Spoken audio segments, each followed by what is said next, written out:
धरती ते अमन जी सोभ जे उनवान हेठ सकाफ़त जो ॾियारो ॾाढे भरपूर अंदाज सां सेलिब्रेट थी रहियो आहे।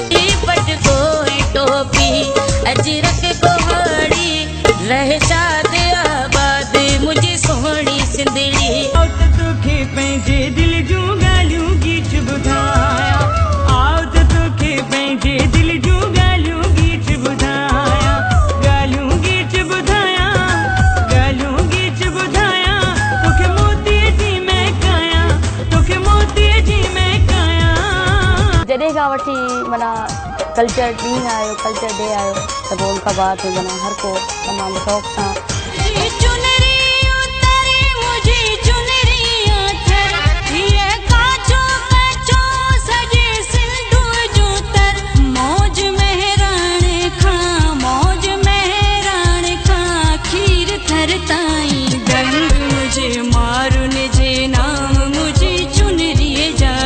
धरती सां असांजा रूह जा रिश्ता आहिनि ऐं हमेशह असां तव्हां सां गॾु रहंदासीं। तव्हां जिते बि असांखे घुराईंदो सिंध जे करे असां तव्हांजे लाइ हाज़िर आहियूं।